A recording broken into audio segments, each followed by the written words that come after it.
Good morning, students. Today we will continue with our topic of accounting treatment of goodwill at the time of admission of a new partner. तो उससे related हम कुछ cases कर चुके हैं. पहला case हमने किया when the premium for goodwill is paid privately by the new partner.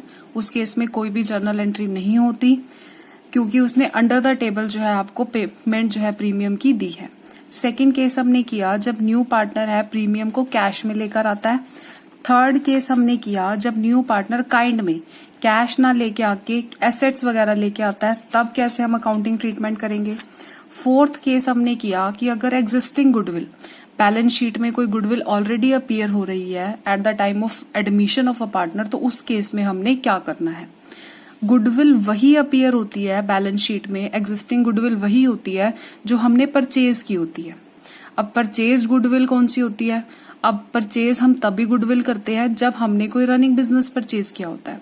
जैसे मान लो एक आपने बिजनेस परचेज किया, उसकी बिजनेस की वैल्यू तो थी 5 लाख और आपने क्या दिया 6 लाख रुपए में आपने बिजनेस खरीदा, तो आपने क्या दिया उसमें 1 लाख रुपीज जो है वो एक्स्ट्रा दिया.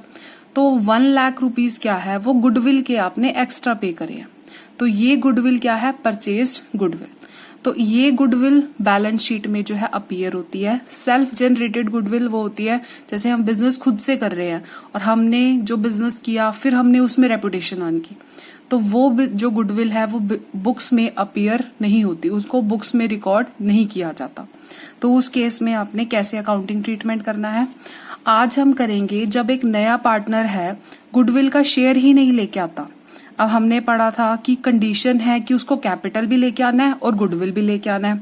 गुडविल किस लिए लेके आता है, जो हमारे ओल्ड पार्टनर्स हैं, जो सेक्रीफाइसिंग पार्टनर्स हैं, उनको कंपनसेट करने के लिए. जिन पार्टनर्स ने अपना शेयर सेक्रीफाइस किया न्यू पार्टनर के लिए, उनको कंपनसेट करने के लिए वो क्या लेके आता है गुडविल का शेयर लेकर आता है.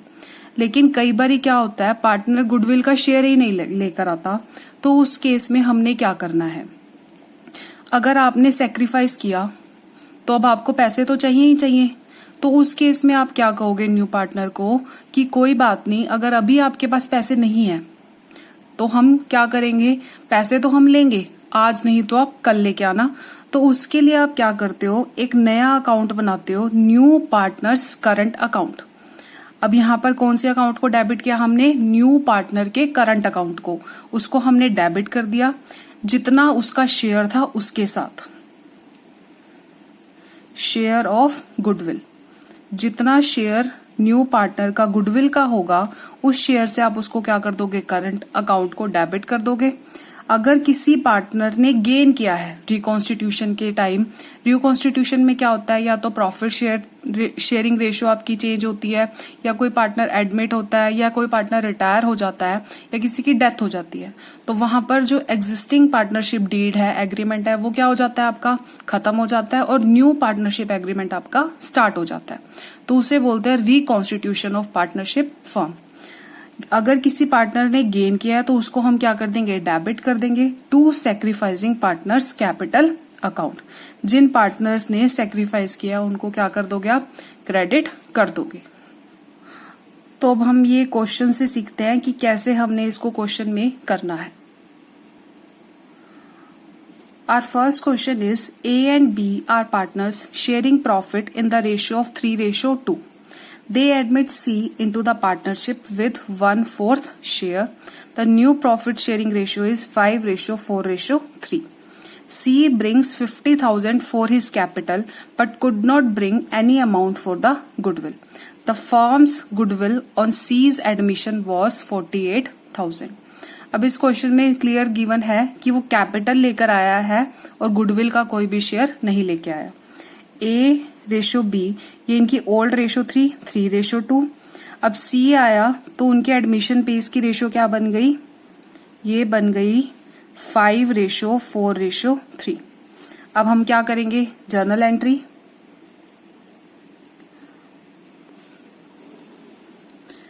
जर्नल का फॉर्मेट आपको बनाना आता है. अब क्या लेके आया है वो, कैपिटल. तो एंट्री क्या होगी, बैंक अकाउंट डेबिट, कितने से कितना लेके आया, 50,000 टू सीज कैपिटल अकाउंट। ठीक है, ये तो हमारा काम यहां तक तो हमें आता ही है। अब वो क्या नहीं लेके आया, गुडविल नहीं लेके आया।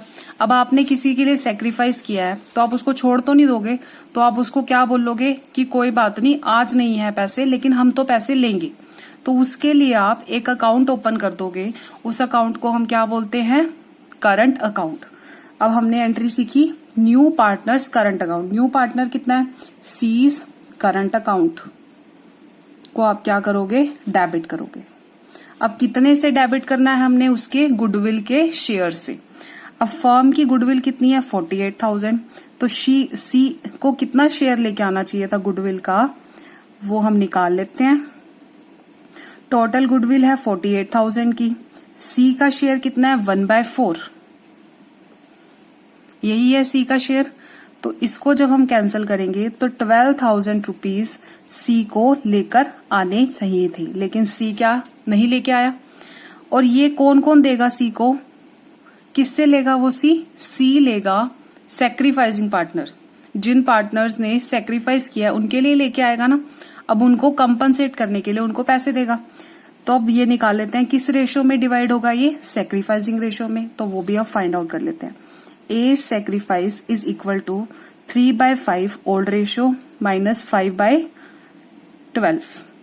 तो ये आया 60, ये 12 3 36 माइनस 25, तो ये आया 11/60। B का सेक्रीफाइस देख लेते हैं।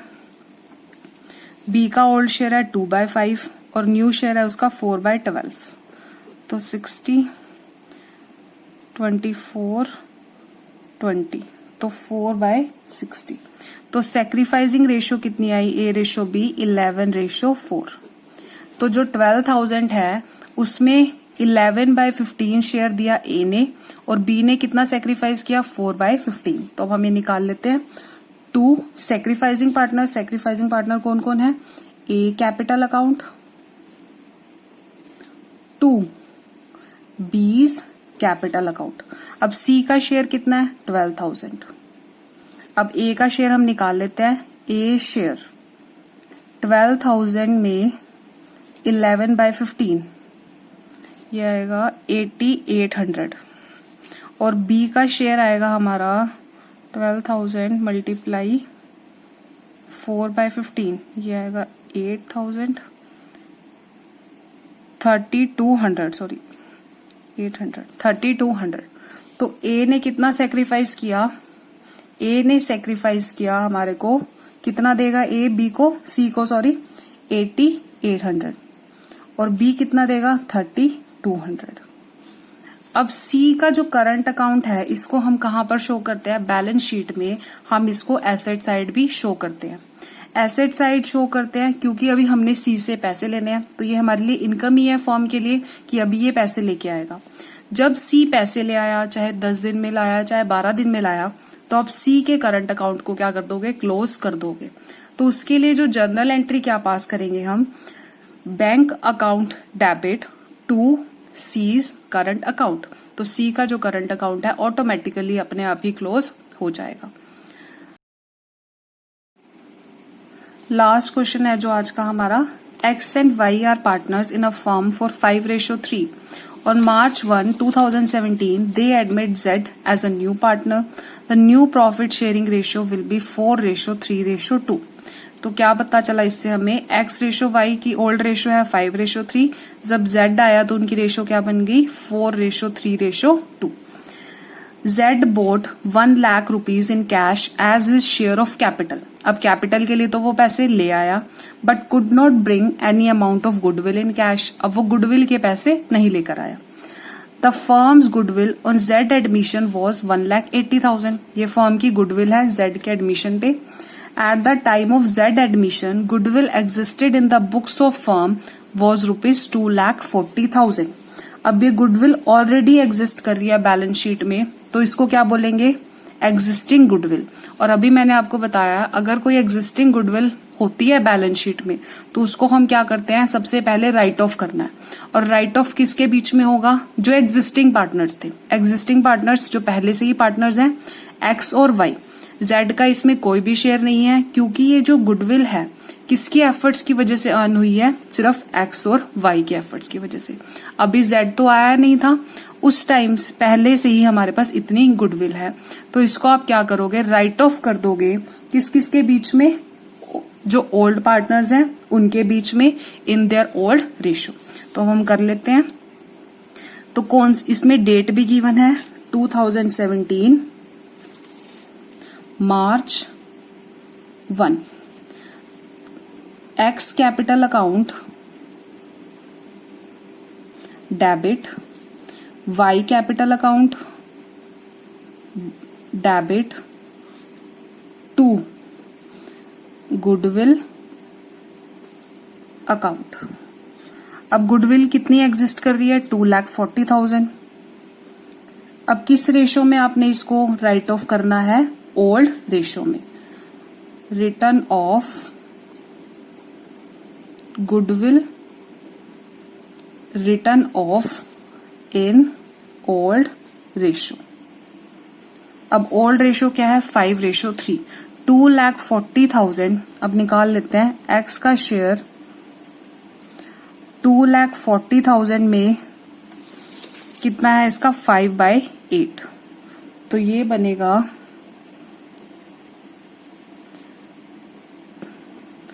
ये बना हमारा 1,50,000।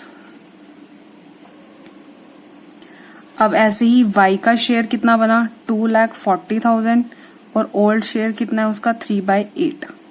तो ये हमारा बना 90,000। ये हमने क्या कर दी, गुडविल जो है हमने राइट ऑफ कर दी। अब हमने क्या पता चला है कि वो कैश में लेके आया, कौन लेके आया, जेड। तो अब इसकी जर्नल एंट्री कर लेते हैं हम। March 1 bank account debit to Z capital account.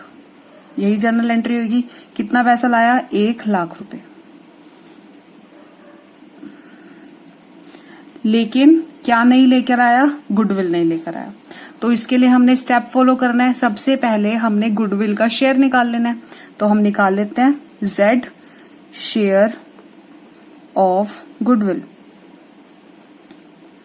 Is equal to, firm की गुडविल क्या थी, 1,80,000 मल्टीप्लाई, अब जेड का शेयर कितना है, 2/9, यही है। तो अब हम इसको सॉल्व करेंगे। तो जेड की गुडविल का शेयर था 40,000, तो जेड को कितना लाना चाहिए था, 40,000 रुपए जेड को प्रीमियम फॉर गुडविल लेकर आना था, लेकिन जेड तो नहीं लेके आया। तो अब हमने ये किस रेशो में लेना है उनसे, ये हमने लेना है उनकी सैक्रिफाइसिंग रेशो। सैक्रिफाइसिंग रेशो किसकी, ये ओल्ड पार्टनर्स की सैक्रिफाइसिंग रेशो में। तो सैक्रिफाइसिंग रेशो निकाल लेते हैं। एक्स सैक्रिफाइस 5/8, ये इनका ओल्ड है, माइनस करेंगे 4/9, तो 72 एलसीएम आएगा। 45 माइनस 32, 13/72 एक्स ने सेक्रीफाइस किया। वाई का सेक्रीफाइस आएगा 3/8 माइनस 3/9 माइनस 3/72। तो एक्स रेशो वाई सेक्रीफाइसिंग कितनी आई, 13:3। तो इस रेशो में इनके बीच में ये शेयर ऑफ गुडविल जो है डिस्ट्रीब्यूट हो जाएगा। मार्च 1 जेड करंट अकाउंट, क्योंकि वो नहीं लेकर आया तो इसलिए उसके करंट अकाउंट को आप क्या कर दोगे, डेबिट कर दोगे उसके शेयर के साथ। शेयर कितना है, 40,000, ठीक है। 2, अब सेक्रीफाइसिंग पार्टनर कौन कौन से हैं, एक्स और वाई। 2 X capital account, 2 Y capital account. अब एक्स कितना सेक्रीफाइस करेगा, 40,000 टोटल है, जिसमें 13/16 तो है एक्स का सेक्रीफाइस, तो ये बनेगा 32,500, ठीक है। अब वाई का कितना है, 40,000 में 3/16 शेयर जो है वो वाई ने दिया है, तो वो बना हमारा 7500। तो जो आपको ये चीज ध्यान रखनी है कि जो प्रीमियम फॉर गुडविल है वो एग्जिस्टिंग जो ओल्ड पार्टनर्स हैं उनसे वो उनको कंपनसेट करेगा new partner in their sacrificing ratio. उनकी सेक्रीफाइसिंग रेशियो में ही उनके कैपिटल के अकाउंट में आप उनको क्रेडिट कर दोगे। आई होप आपको ये जो टॉपिक है when the new partner does not bring his share of goodwill, तो उस केस में आपने अकाउंटिंग ट्रीटमेंट कैसे करना है। Thank you.